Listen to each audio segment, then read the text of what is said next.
Senator, good to have you. Thank you so much for your time. Good evening, Pinky, and good evening to all televiewers. Good evening. Sir, first of all, how would you assess today's hearing? Well, as far as I'm concerned, it was a very successful hearing, and we extracted a lot of answers from the questions of a majority of the senators. 7 out of the 15 contractors, sir, or representatives were present. Pito out of the 15, ano? So there are 8 that did not show up, and I understand a subpoena will be issued. Senator, has the subpoena been issued doon po sa 8 hindi nagpakita today? Yes, we requested that a subpoena be issued to those contractors who did not attend in today's hearing. And one company that had no representation today was that Wawa Builders, who Yeah, I is think Wawa was not there, and Alpha and Omega General Contractor and Development Corporation, which is owned by Sara Diskaya or Sara Diskaya. Who else? And I don't know the rest. there were about 8, no, Senator. So yung isa doon, I just want to go to this one, is yung Wawa Builders, supposed to be owned by a certain Mark Alan Arevalo. The reason I'm mentioning this, sir, kasi special mention po siya sa inyo kanina during the hearing, because you were saying that your office supposedly received reports of ghost projects in Malolos, Kalumpit, and Hagonoy in Bulacan. Hagonoy and Malolos. Opo, yun po yung sinabi nyo kanina kay Secretary Bonoan. So tell us, what kind of information did your office receive regarding the supposed ghost projects sa Bulacan, sir? Well, you know, as a senator, I have a lot of friends and contacts from the Department of Public Works and Highways, and they divulged everything to me. Not really everything, but this piece of information that I gathered came from people from the DPWH. So when I asked Secretary Bonoan about these ghost projects that in Malolos, Kalumpit, and Hagonoy, and he admitted that there was indeed a ghost projects in those 3 municipalities. And when I asked him how much amount was given to the Wawa Builders, ang sabi niya, it's 9 billion nationwide. When I asked him how much was allotted in the province of Bulacan, he said 5 billion, or more or less 5 billion pesos in ghost projects, and that is untenable. Sorry, Senator, there was a part na medyo nawala po kayo. Pakiulit po yung numbers dun sa ghost projects, sir.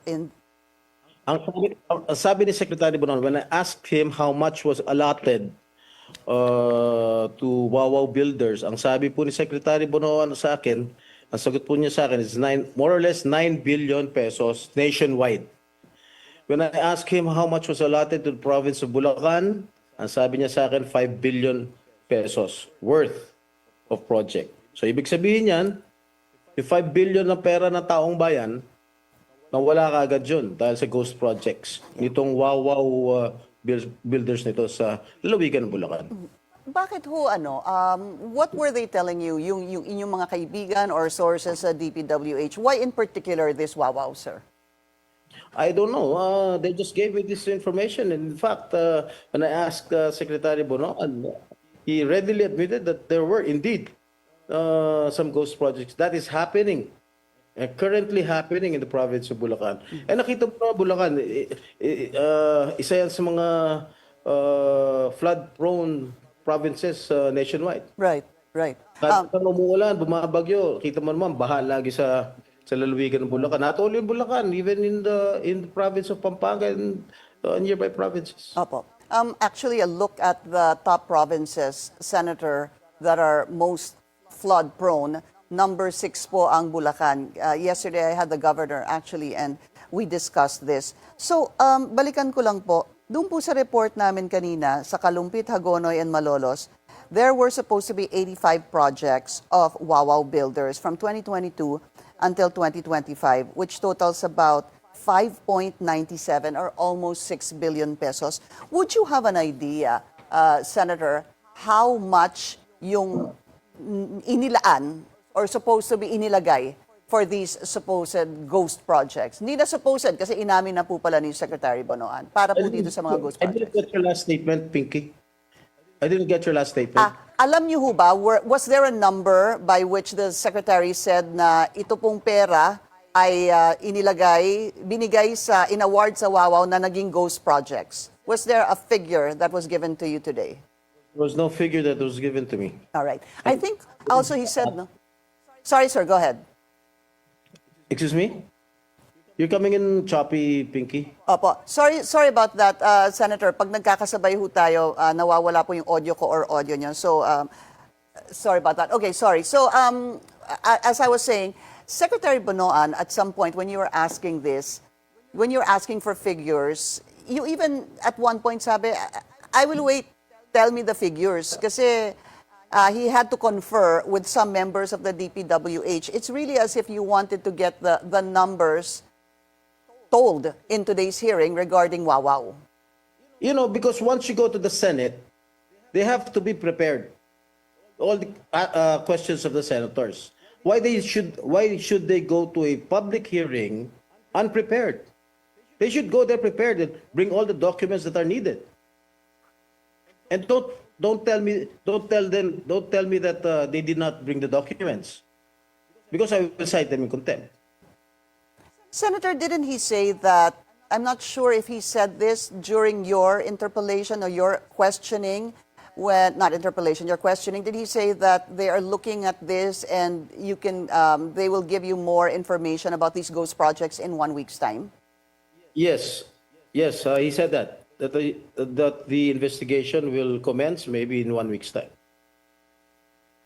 You know, yesterday, sir, kausap ko nga po si Governor ng Bulacan.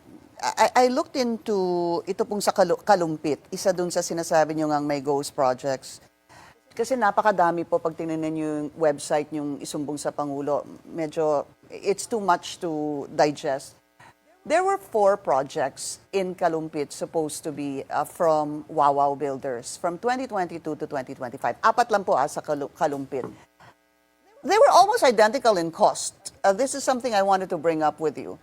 It came out to about, yung 4 po 77,197,000, 77,199,000 plus, 77,199,000 plus, and another 77 million. Yan po, I don't know if you're seeing it on screen, sir. Yes, that's it. Buti pa ikaw, may kopya ako, wala eh. Hindi, sir. It's in the Sumbong sa Pangulo website. For me, that is quite suspicious. Bakit hinati-hati nila na sa iisang contractor lang yan? Lahat yan Bulacan, nakita ko Bulacan, and iisa lang ang munisipyo, Kalumpit lang. Pero identical yung presyo. And the cost, sure. Yes. Bank, protection structure, tapos construction of flood mitigation, parehong 77,197,298 pesos 97 centavos. Those figures are identical. Yeah. And that, for me, that is quite suspicious. Yeah. That's something I wanted to share with you because you were talking about Wawaw nga. And when I looked at this particular Kalumpit flood control projects, yan po yung lumalabas. Yung mga 77,197,000, 77,199,000, etc. So, also, that's what I wanted to find out from you. Bakit ho kaya ganito yung mga presyo? Nag-iba lang I doon really sa... do not have any idea. Maybe the proper person to ask are the officials of the DPWH. Yeah. Actually, sir, pati yung tinatanong ko nga yung mga kasamahan ko, meron pang 0.97, 0.76, yung 77,199,999.65. Ano ko kaya yung mga centavos dyan? Would that be taxes, VAT? I mean, it's mind-boggling. Yes.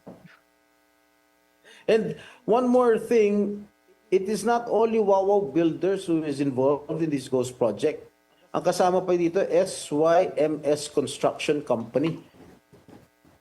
Okay. Bali, it is not only Wawaw Builders, kasama yung SYMS Construction Company. Sa pagkaalam mo, Senator, dalawa na po yung kumpanya na involved sa ghost projects. Yes, that is the information that I received. Was SYMS also in Bulacan? I failed to check this. Yes, I think they have garnered some, awarded some contracts from the DPWH with regard to the flood control projects also in Bulacan. And following up on that, sir, kasi pag tinignan po yung isumbong sa Pangulo na website, makikita po 2022 to 2025. Is it incumbent, sir, do you think, na hindi lang po yun ang tingnan, kundi tingnan din po yung mga taon before that? Yes, I think it is incumbent the Secretary of DPWH to look into all those contracts starting President Marcos's term. And when Secretary Bono assumed office as the Secretary of DPWH, baka alam mo, hindi natin alam, baka ng 2022, 2023, 2024, meron mga ganong klaseng ghost projects. And I believe, personally, I believe that there are really ghost projects, not even before 2022. What do you mean, sir? Can you repeat that? Not even, you believe there are ghost projects even before 2022? I believe so. Okay, so if that is so, ang DPWH Secretary noon, before tumakbo po siya, ay yung kasama niyo po sa Senado, si Senator Mark Villar, hindi ho ba? Yes, yes, I know. Yun paniwala ko lang. Oo. Yeah. In fact, it's good you point that out, sir. Kasi right now, ang nakikita pa lang natin 2022 to 2025. Pagka pumunta kayo doon sa earlier years, doon po papasok yung time during the Duterte administration under your colleague, Senator Mark Villar. All right. So, alam mo, Pinky, minsan hindi nalalaman ng sekretary yan eh. No? Yung mga nasa taas eh. Ang mga gumagawa ng pera, yung mga nasa baba. Yung mga regional director, district engineer, baka hindi na pinapaalam doon sa nakakataas. Yun ang naging sistema. that's why meron pong mga lumabas na mga pangalan kanina, especially in Bulacan, regarding the first district engineer sa probinsya, a certain Henry Alcantara, sir. Lumabas po yung pangalan niya at Norberto Santos, yung pong nakatoka sa inspection ng quality control ng mga proyekto. Yes, I was the one who moved that this Mr. Norberto Santos, who's in charge of the monitoring, be invited in the next hearing. Yeah. Could you kindly explain to us, Senator, paano ho ba sa inyong, siguro, how we can easily understand, paano nangyayari ang corruption? Kayo na po nagsabi kanina, not necessarily nasa taas yan. Pwedeng nag-uumpisa ho yan talaga sa baba. How does it happen, sir? I don't know, kung di nila ipapaalam sa taas, di sila kumikita. Pero ibig ko sabihin, from the time that the budget, it is part of the budget, sir. One more thing, alam mo minsan maraming mga kasabot dyan. Yung DE, District Engineer, Regional Director, pati COA kasabot dyan. District Engineer, COA. Kung papayagan ng COA yan kung wala sila natatanggap. Alam mo, I've been mayor for 9 years. Alam ko yan.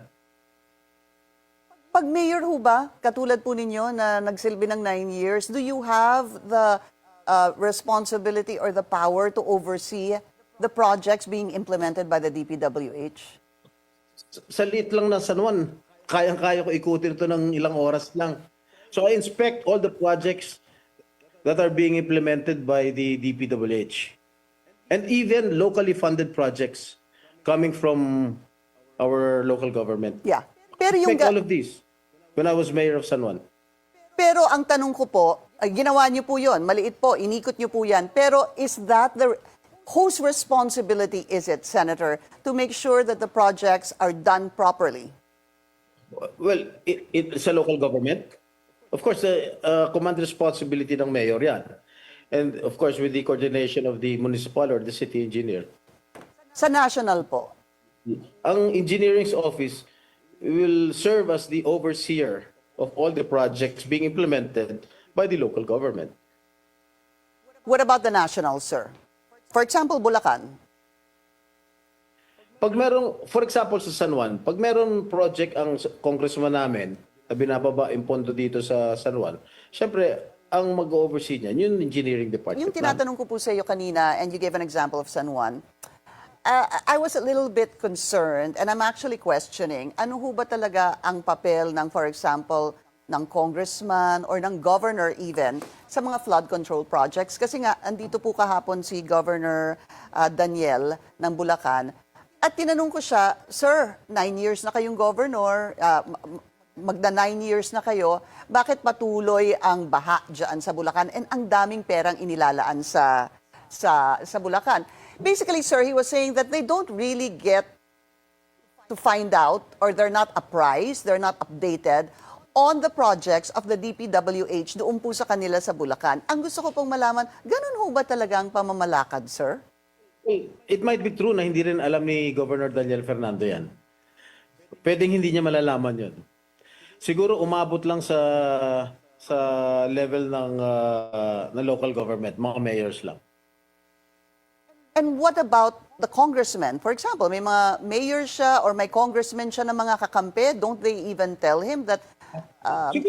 Siguro yung mga kakampi niya mayor, siguro sinasabi kay governor na mayroong pondong binaba si congressman dito, si ganito dito sa bayan ko at tungkol sa flood control project. Siguro. But hindi naman siguro trabaho ni Governor Daniel na mag-inspeksyon, na mag-monitor ng mga proyekto ng mga congressman nila. I see, I see. So, kanino pong trabaho yon na mag-monitor or at least to make sure na fulfill po yung proyekto? Would it be more the congressman? Una yung monitoring committee ng DPWH. Okay. Pangalawa, kung may malasakit ng local government, siguro engineer's office ng local government concern. Okay. What about the congressman, sir? Dapat kung siya nagbaba ng pondo sa kanyang distrito, dapat alamin din niya kung talagang nagawa o napagawa yung kanyang proyekto para sa kanyang mga kababayan sa kanyang distrito. So marami-rami din, Senator. Dapat yung monitoring team ng DPWH, dapat yung engineering team ng LGU, at sana yung congressman din na kasama na rin yung mayor. And the mayor. Kasi jurisdiction niya yan eh. Sorry, sir, you were saying kasi jurisdiction niya yan. Okay.